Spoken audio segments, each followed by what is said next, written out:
د دیني علماء کرامو د عالیه او عالمي مرحلې د کلنۍ ازموینو لارښود.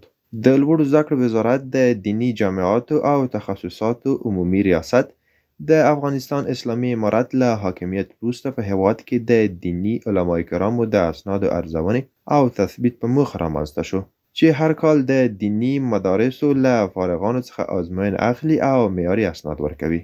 دغه ازموینې درې بېلابېل پړاوونه لري. لومړی پړاو نوملیکنه.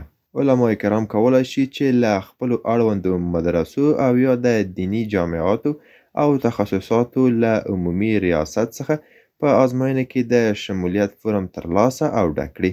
په فورم کې د فاضل نوم، د پلار نوم، د نیکه نوم، د زیږیدو نیټه، فعلي هستوګنځی، اصلي هستوګنځی، د مدرسې نوم او ځای، د پیژندپاڼې شمیره، د موبایل شمیره او د ګډون کوونکي لاسلیک شامل دي.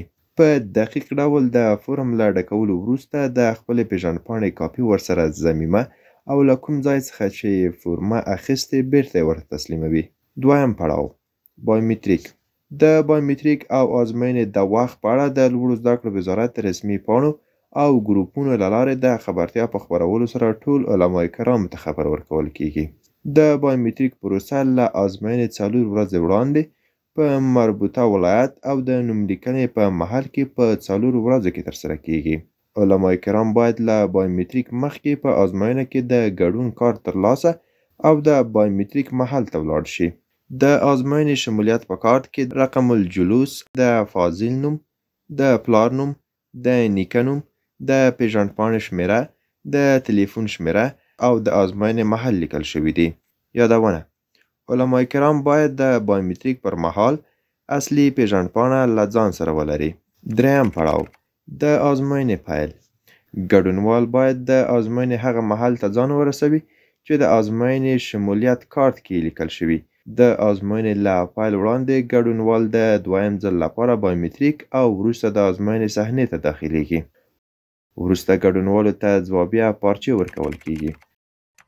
دغه پارچې یو کټنګ لري چې د ازموینې شمولیت کارت مطابق باید په ډیر دقت ډک شي.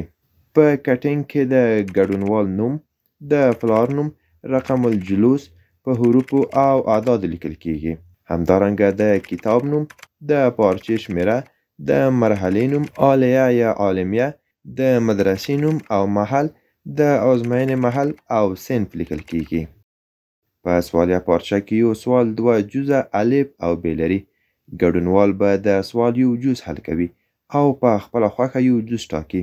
ګډونوال په ټاکلې موده کې د پوښتنو له حل وروسته خپلې پارچې د خپل صنف ممتحن ته سپاري او د ازموینې پروسه بشپړیږي. یادونه: ګډونوال باید د ازموینې په ورځ خپل اصلي پیژندپاڼه له ځان سره ولري. د ازموینې محل ته د الکترونیکي وسایلو له راوړلو ډډه وکړي او په خپله پارچه کې یوازې له آبي او تور قلم څخه استفاده وکړي.